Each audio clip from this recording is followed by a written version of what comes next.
Japanese fairy tale में एक legend था जो कि मरने के बाद पुनर्जन्म लेकर आया था, जिसे घोस्ट कहा जाने लगा। वो हर वार में लड़ने जाता था और लोगों का मानना है कि वो कभी नहीं हारा। अब कहानी की तरफ बढ़ते हैं। एक मिलिट्री प्रैक्टिस बेस पे कुछ सोल्जर्स को ड्रिल वॉर फाइटिंग की ट्रेनिंग के लिए ले जाया जाता है, जिससे उन्हें वॉर का अंदाजा हो। लेकिन उस प्रैक्टिस में एक सोल्जर एक एक करके सबको मारने लगता है और आखिर में वो अपने इंस्ट्रक्टर को भी मार डालता है। और ये सब कुछ करने वाला शख्स एक हाईली ट्रेंड कमांडो एबिस होता है। ये एक ऐसा डार्क कैरेक्टर है जो कि अपने अंदर की किलर इंस्टिंक्ट को सोल्जर्स को मार कर निकालता है। शायद इसी तरह के मिशन वो हैंडल करता आया है। अब सीन शिफ्ट होता है और हमें 8 साल की साशी नाम की लड़की दिखाई देती है, जिसे तोशी नाम के उसके अंकल ने पाला पोसा है। वो अपने तोशी अंकल को लेजेंड मानती है, वही लेजेंड जिसके बारे में कहानी के स्टार्ट में बताया गया है, यानी कि घोस्ट जिसकी कहानियां साशी को पसंद है। साशी अपनी हम उम्र लड़कियों से काफी डिफरेंट है, क्योंकि साशी की लाइफ में तोशी का काफी इन्फ्लुएंस है, जिसकी वजह से वो रास्ते में पड़ी हुई कैट को भी प्रॉपरली दफनाती है। तोशी एक सुपरमार्केट चलाता है। तोशी की जिंदगी में साशी के अलावा कोई दूसरा नहीं है, लेकिन तोशी को अभी भी अपने पुराने वॉर टाइम्स के बैड ड्रीम्स आते हैं, जिसके निशान उसके शरीर पर हमें नजर आते हैं। रोज रोज के बैड ड्रीम्स की वजह से उसकी रातों की नींद खराब हो चुकी है। वो रात को सो नहीं पाता और रात को अपना सुपर स्टोर चलाता है। साशी रोज रात को उस लेजेंड की कहानी बुक में पढ़ती है, जबकि तोशी अपनी नींद न आने की बीमारी को लेके एक साइकेट्रिस्ट को रेगुलर विजिट करता है। वो डॉक्टर को बताता है कि उसे सपने में दिख रहा है कि वो एक जंगल में फाइट कर रहा है और बेरहमी से लोगों को मार रहा है। उसके अंदर एक किलर इंस्टिंक्ट दिख रहा है, जो उस वक्त उसके अंदर था जब वो सोल्जर था। डॉक्टर उसे बताती है कि तुम सपने में लोगों को मारते हो, इसलिए ये कॉमन है। लेकिन तोशी डर रहा है कि उसका किलर इंस्टिंक्ट कभी भी बाहर आ सकता है। तोशी ने साशी से बचपन में कहा था कि अपने माइंड को इस कदर मजबूत बनाओ कि अगर कोई घाव मिले तो उसको तुम सह सको। और ये भी बताता है कि इसकी इंस्पिरेशन उसे लेजेंड घोस्ट से मिली है। उसकी उस वक्त की दी हुई साशी को वो बुक साशी हर वक्त अपने साथ कैरी करती है। जिसके बाद हम देखते हैं कि तोशी अपने अंदर उठने वाले तूफान को किसी भी तरीके से कंट्रोल रखने की कोशिश कर रहा था। एक दिन एक चोर उसके स्टोर में चाकू दिखाकर उससे पैसे लूटता है, तो तोशी उसे कुछ भी नहीं कहता।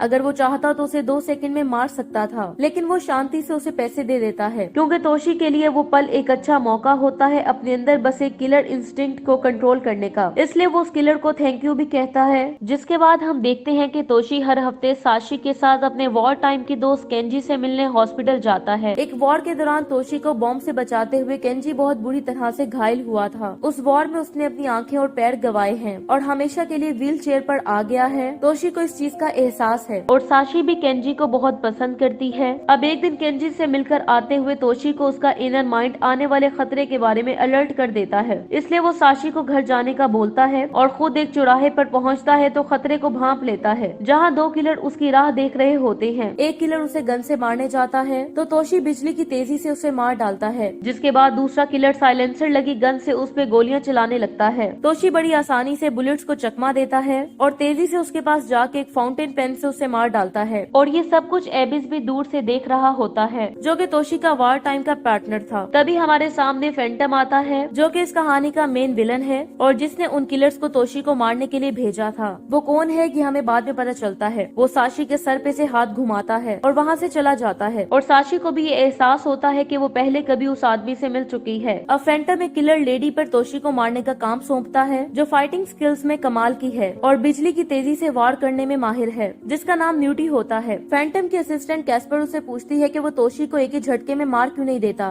तो फैंटम उसे कहता है कि वो उसे मजे लेकर मारेगा। फैंटम को ये बात पता है कि अगर तोशी को कोई मार सकता है तो वो एबिस है, जो तोशी की तरह ही स्किल फाइटर है। यहाँ हमें फैंटम के कंप्यूटर पे दिखता है कि तोशी को टास्क फोर्स ने डेड डिक्लेयर किया है, यानी रिकॉर्ड में तोशी डेड डिक्लेयर है। तोशी अपने अगले सेशन में डॉक्टर से कहता है कि जब वो डेंजर में होता है तो वो नॉर्मल फील करता है। आज तक उसने कभी भी मौत को महसूस नहीं किया। अब डॉक्टर उसे अपनी उंगली दिखाकर कहती है कि समझो ये एक गन है, इसे मैं तुम्हारे सर पर लगाती हूँ, अब तुम फील करो तुम्हें कैसा लगता है। लेकिन जैसे ही वो अपनी उंगली तोशी के सर पे रखती है तो तोशी अपनी फाइटिंग स्किल्स को यूज करते हुए एकदम से उसके सामने से गायब हो जाता है और अगले ही पल उसके पास आकर कहता है कितने सेकंड्स में तो मैं तुम्हें मार दूंगा। अब रात को तोशी जब साशी के साथ उसके दोस्त के बार में बैठा होता है कि तभी उसे उसका दिमाग फिर से किसी खतरे का संकेत देता है। वो साशी को अपने दोस्त के हवाले करके बार से बाहर आता है तो गली में कुछ किलर्स उस पर हमला करते हैं, मगर तोशी आसानी से उन सबको मार देता है। और अब जब वो वेपन लेने के लिए अपने स्टोर में आता है तो कुछ और किलर्स वहाँ आके उस पर अटैक कर देते हैं, मगर तोशी उन्हें भी मार देता है। तभी स्टोर में 2 लोग मैक और मैक्स आते हैं, जिन्हें केंजी ने वहाँ तोशी की हेल्प के लिए भेजा था, क्योंकि केंजी ने भी तोशी के ऊपर आने वाले खतरे को भांप लिया था, लेकिन तोशी उनसे कहता है कि उसे उनकी हेल्प की जरूरत नहीं है। और जब वो वापस आते हैं तो केंजी उन पे गुस्सा करता है। दूसरी तरफ फैंटम जब ये देखता है कि उसके सभी किलर मारे जा रहे हैं तो अब वो तोशी को मारने का टास्क अपनी बेस्ट किलर न्यूटी को देता है, जिसके बाद हम देखते हैं कि न्यूटी बेझिझक फोन बूथ में खड़े तोशी को मारने के लिए जाती है। लेकिन तोशी इतना वेल ट्रेन फाइटर है कि वो न्यूटी पे ओवर पावर्ड होकर उसे भी मार देता है। अब वहाँ से तोशी केंजी को मिलने के लिए जाता है तो केंजी उसे कहता है कि वो मैक्स और मैक की हेल्प ले, लेकिन तोशी को किसी की मदद नहीं चाहिए। अब केंजी उसे कहता है कि वो अपने मिशन में उसे शामिल करे, लेकिन तोशी इसके लिए भी मना कर देता है। यहाँ मैक और मैक्स की बातों से पता चलता है कि फैंटम तोशी का बॉस था और तोशी ने उसे 3 साल पहले छोड़ दिया था क्योंकि फैंटम इंटरनेशनल क्राइम में इन्वॉल्व हुआ, जो छोटे बच्चों का ब्रेन वॉश करके उन्हें ब्रूटल किलर बनाता है, जिससे उन बच्चों के दिमाग से डर और दर्द की फीलिंग निकल जाती है। वो एक रोबोट की तरह हो जाते हैं जो कि उनके दिए हुए ऑर्डर्स को फॉलो करते हैं और बताए गए टारगेट को बेरहमी से मार डालते हैं, जो उनके लिए सिर्फ एक मिशन होता है। और यही फैंटम की बात तोशी को पसंद नहीं थी, इसलिए वो उसकी टीम से बाहर निकला। फैंटम ने उसे मारने के लिए उस पर बॉम्ब ब्लास्ट किया, जिसमें तोशी ने डेड होने का नाटक किया। अब 3 साल के बाद जब फैंटम को पता चला कि तोशी जिंदा है तो अब वो तोशी से बदला लेना चाहता है, लेकिन फैंटम तोशी से इतना पर्सनल होकर बदला क्यों लेना चाहता है, इसकी वजह मैक्स नहीं जानता और ये हमें भी आगे जाकर पता चलती है। यहाँ एबिस फैंटम को कॉल करके बोलता है कि तोशी उसका शिकार है तो वो उसके रास्ते में ना आए। अब एबिस तोशी को क्यों मारना चाहता है ये भी हमें आगे पता चलेगा। फैंटम को पता होता है कि एबिस और घोस्ट यानी तोशी के फाइटिंग स्किल्स एक जैसे हैं। एक वक्त था जब वो दोनों मिलकर कई लोगों पर भारी पड़ जाते थे, मगर उनके सोचने का तरीका अलग है। अगर तोशी उजाला है तो एबिस अंधेरा। यहाँ दूसरे दिन सुबह कैस्पर साशी को किडनैप करती है। इसकी खबर तोशी को मिलती है, मगर तोशी मैक्स को बताता है कि साशी का किडनैप होना उसके प्लान का हिस्सा है, क्योंकि लेजेंड की जो बुक साशी अपने साथ ले गई है उसमें माइक्रोचिप है, जिसकी मदद से अब तोशी को फैंटम के ठिकाने का पता चल जाता है। वो मोबाइल से साशी को लोकेट करता है और मैक और मैक्स की मदद से उसके ठिकाने का पता लगाता है। यहाँ फैंटम जो साशी से बातें करता है उससे पता चलता है कि फैंटम ने बचपन में साशी को किडनैप करके उसका ब्रेन वॉश करके उसे ब्रूटल किलर बनाना चाहा, तो तोशी ने अपनी जान पर खेलकर उसे बचाया और उसे लेकर वहाँ से भाग गया। मगर सिर्फ फैंटम जानता है कि तोशी और साशी का क्या रिश्ता है और इसी वजह से फैंटम पर्सनल होकर तोशी से बदला लेना चाहता था, और उसे इतनी जल्दी इसलिए है क्योंकि वो खुद भी एक खतरनाक बीमारी की वजह से मरने वाला है। दूसरी तरफ तोशी, मैक और मैक्स फैंटम के ठिकाने तक पहुंच जाते हैं, लेकिन वहाँ पे काफी ज्यादा सोल्जर्स थे, इसलिए तोशी उनसे मुकाबला करने के लिए प्लान बनाने लगता है, जिसके बाद वो तीनों मिशन पे निकल पड़ते हैं और यहाँ एक जबरदस्त फाइट स्टार्ट हो जाती है जो कि काफी देर चलती रहती है। तोशी अपनी कॉम्बैट स्किल्स से फैंटम के फाइटर्स को मारते हुए आगे बढ़ता है और अब इस फाइट में एबिस भी पहुंच जाता है। वो भी फैंटम के सोल्जर को सफाई से मारने लगता है,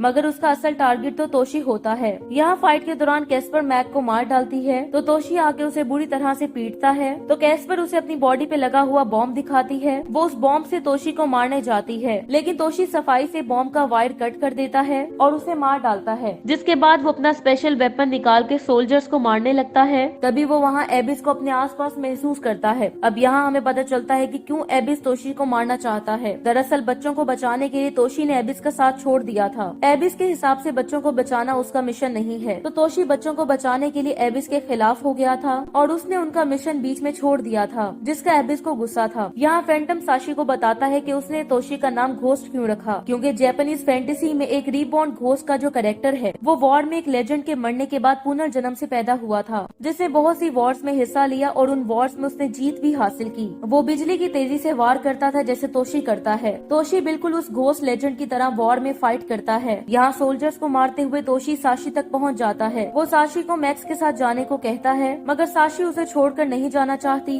न जाने क्यों उसको लगता है कि इस बार उसके अंकल गए तो वापस नहीं आएंगे, लेकिन तोशी उसे प्रॉमिस करता है कि वो जरूर वापस आएगा। जिसके बाद हम देखते हैं कि तोशी जब बचते हुए सोल्जर्स को मार रहा होता है कि तभी वहाँ पे एबिस आके उन सोल्जर्स को मार देता है। अब दोनों लेजेंड्स आमने सामने होते हैं। दोनों के स्किल्स एक दूसरे के बराबर होते हैं। दोनों ये सोचकर आपस में लड़ने लगते हैं कि आज इन दोनों में से कोई एक जिंदा बचेगा। पहले तो एबिस तोशी पे ओवर पावर्ड होता है, लेकिन फिर एक मौका आता है कि तोशी एबिस को मार डालता है। मगर इस फाइट में तोशी भी घायल होता है। वो साशी को कॉल करके कंफर्म करता है कि वो सेफ है या नहीं, और वो उसे सॉरी बोलता है कि इस बार शायद वो उसका प्रॉमिस पूरा नहीं कर सकेगा। अब तोशी के सामने फैंटम आता है, वही फैंटम जिसने तोशी को ये सब स्किल्स सिखाए और उसे एक ब्रूटल सोल्जर बनाया। लेकिन अब वो दोनों ही बहुत ज्यादा वीक हैं। फैंटम तोशी से कहता है कि तुम अब घोस्ट नहीं रहे, तुम सिर्फ इंसानी साया हो, तुम्हें कोई भी याद नहीं करता। तोशी उसे कहता है कि तुम मुझे यहाँ खींच कर नहीं लाए, बल्कि मैंने तुम्हें ढूंढ निकाला है। अब तोशी अपना वेपन वेपन निकालकर फैंटम को मारने के लिए आगे बढ़ता है। तो फैंटम अपनी आवाज के जरिए तोशी को हिप्नोटाइज करता है। उसकी बातों से हमें पता चलता है कि उसने साशी को इसलिए बचाया क्योंकि साशी तोशी की बेटी है, उसका खून है, जिसके लिए वो सबके खिलाफ हो गया। तोशी को हिप्नोटाइज हुआ देख के फैंटम उस पे चाकू से हमला करता है, लेकिन तभी तोशी अपने वेपन से फुर्ती से फैंटम का गला काट देता है। लेकिन फैंटम ने भी तोशी का गला काटा होता है। 4 कदम चलकर वो नीचे गिर जाता है और वो गिरते हुए साशी से कहता है कि सॉरी, आज तुम्हारे डैड सोने का नाटक नहीं कर सकते,